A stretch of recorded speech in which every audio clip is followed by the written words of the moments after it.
All right, it's a beautiful hump of the week, Wednesday morning. This is the Smooth Breakfast on Smooth 98.1. We are your love music, love live station, 32 minutes past 6 a.m. My name is Ayokunmi, and it is that time to get into the world of business. Take a look at the business stories and making the rounds, and of course, making sense of it all. Welcome along to the ride with us. You can join us on the conversation this morning by sending your messages in on WhatsApp. Keeping up, and any questions you might have, any comments as well, they are most welcome. The WhatsApp number is 0809 4440981 0981. And that is the WhatsApp number. This morning, we'll be taking a look at President Tinubu's let's say let me say order, if I can put it that way, and that is the Nigeria First Order and prioritizing local industries. Joining me this morning to take a look at this is Patrick Atuanya. He is the publisher at MoneyCentral Media Limited. Very good morning to you, Patrick. Great to have you on the show once again. Yeah, good morning. Nice to be here, and good morning to all listeners. Absolute pleasure to have you on the show to talk about this particular issue. I mean, when I read this particular story in the papers, I just had a should I say a very good laugh or a chuckle, if I can put it that way. And I actually want to start on this note, Patrick. Is this Nigeria first approach? Is it copying America's America first approach with Donald Trump? Because we know he's very pro America, America first, and all that. Are we toeing that line, or is this something else entirely? Well, I would say that there's a little bit of inspiration there. Although Nigeria has always aspired to buy Nigerian, or the citizens have always aspired for that to happen. If you remember, there was a time recently where the National Assembly wanted to buy cars, right? And there was an outcry, why are you not buying from Innocent or some of the other local manufacturers? Yeah. But I think this particular policy is probably inspired by the Trump administration, and it is left to be seen if how far we can go on the policy, compared to how far Trump is going in his policies over there. Hmm. Well, we know how it's been on the American side of things, but leaving that for now, this particular policy it calls for a procurement to focus on made in Nigeria items for ministries, departments, and agencies. That's the MDAs. Now, do you think this will actually be executed upon? Because it's one thing to say you must buy Nigeria, you must procure locally, but it's another thing for those instructions to actually be adhered to. Do you think they'll be executed upon?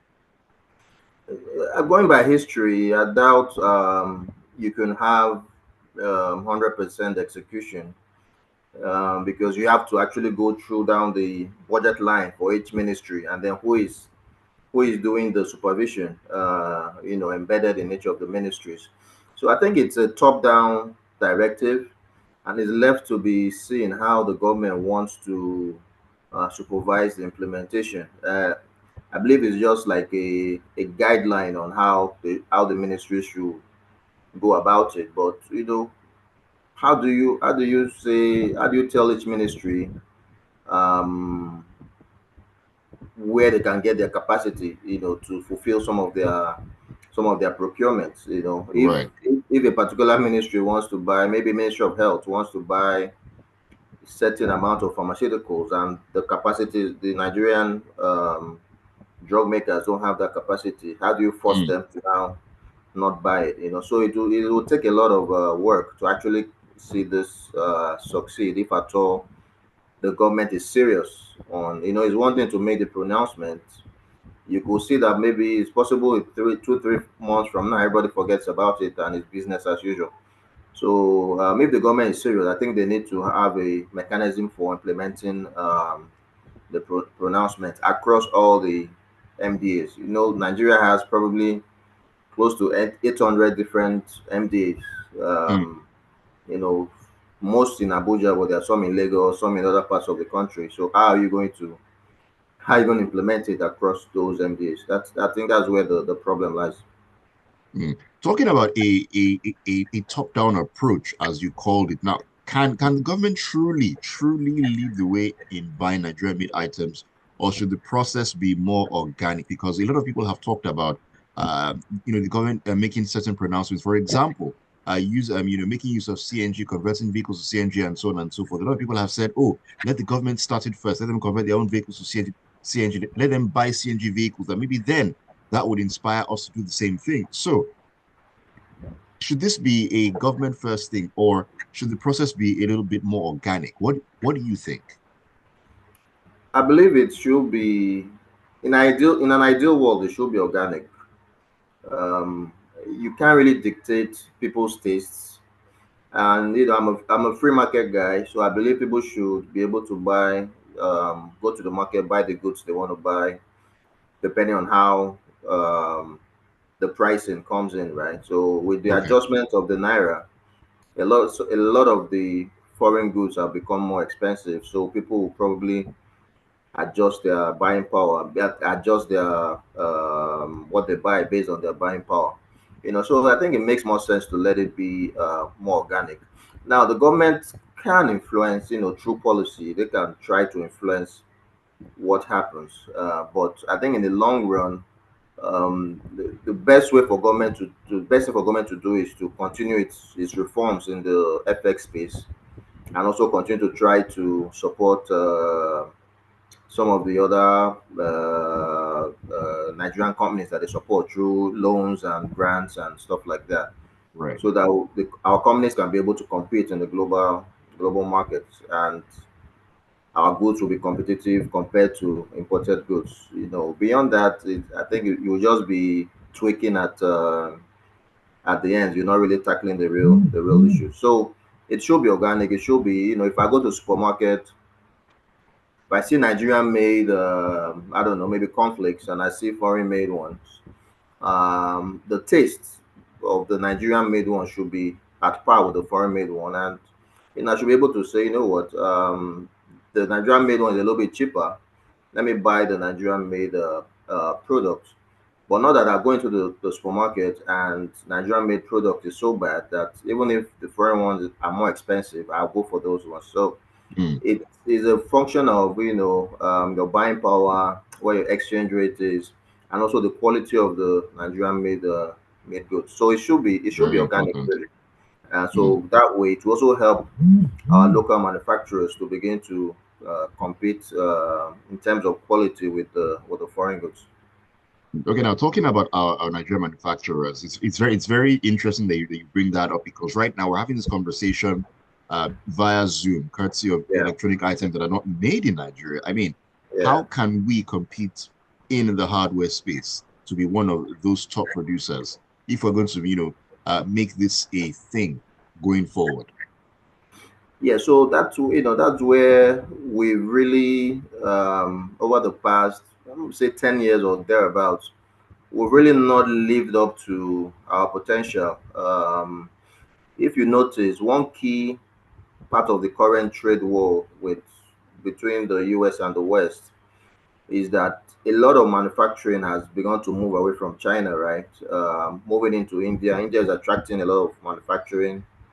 Uh, Thailand is attracting, Malaysia is attracting, Indonesia is attracting away from China. So you see Apple coming out to say like all the iPhones they are going to sell in the US, they're going to be making them in India.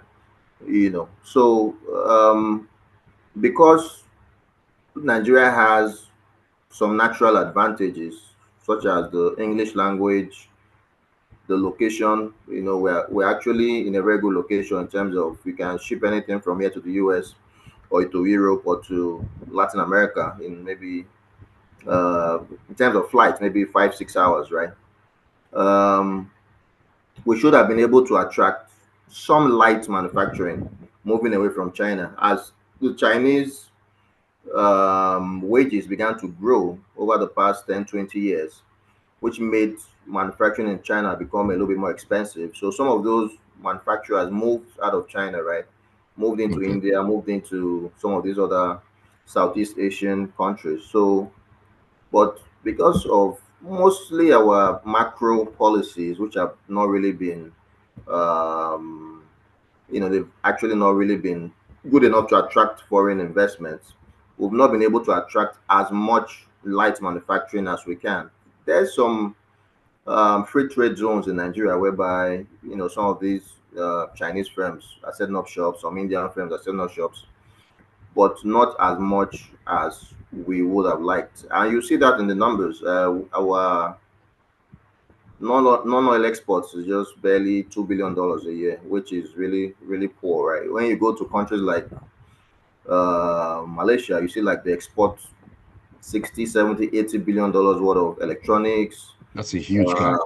yeah, pharmaceuticals, and these are most of these are like partnerships between local firms and some of the Chinese firms. So what we need to do is some of our bigger local firms should also try to get some types of partnerships with some of these Chinese guys and some of the Vietnamese firms, Indian firms. See if they can Mm, set up light manufacturing uh, factories in Lagos or in Nigeria, and you'll be able to now begin to make some of these goods because we also have the market in terms of population, and then you can also begin definitely. to export. Yeah, but so far we've not really done as well as we could in that regard, which is something the government needs to look at really. Mm. Okay, thank you for that, Patrick. I mean, as we wrap up the conversation, because the time has absolutely flown by, it always does that when you're having a great discussion. Yeah. Let me just ask you this. Ultimately, when all is said and done, do we need legislation to buy what we make at home, or are Nigerians so hooked on foreign goods? I'm always against trying to force people into buying a particular product. So I don't think we need legislation. Um, so everything has to flow with the macro.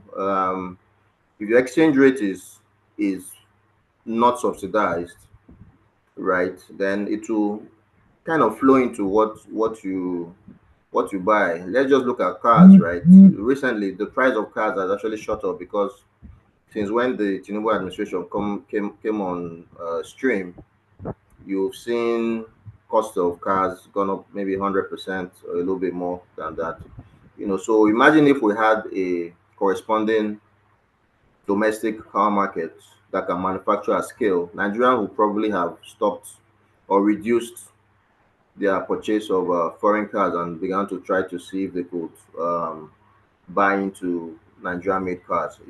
So it's going Mm, to be a function of your purchasing power, the quality of the substitutes that the made in Nigeria substitutes, and then how government can support the made in Nigeria manufacturers, and then some of the innovation they're also bringing to help make their goods a little bit cheaper compared to imported goods.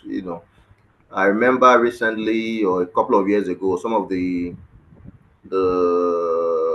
beer and liquor manufacturers in Nigeria began to substitute some of the components of their beer with locally produced, locally sourced products because of the high cost of importing things like sorghum from abroad. So you need to have that innovation. There has to be localized. If you're going to manufacture in Nigeria, can you source 60, 70, 80% of your raw materials domestically so that the cost mm, of your production comes down? And with that, you can now be able to entice more of the population to buy your product. So definitely. you won't really help anybody by using legislation. People will just smuggle those goods in, and people Nigerians will want to buy as long as they're more the quality is better. So Indeed. to help our local manufacturers, they just need to improve their quality, source some of these raw materials locally, All and then right. Nigerians will definitely buy the products. You Mm. Indeed, indeed. All righty. Thank you so much for sharing those thoughts, Patrick. We need to wrap know. up on the show this morning. I've been talking to Patrick Atuanya. He's a publisher at MoneyCentral Media Limited. It's been great having you on the show this morning, Patrick. Thank you so much. Take care. All right, do have yourself a great Wednesday and great rest of the week. And thank you for being a part of Business Express this morning on Smooth 98.1. Do not go anywhere. The Smooth Breakfast is in full flow. More great music is coming your way as we get along to 7:30, and of course, freshly pressed. Brought to you by InterSwitch.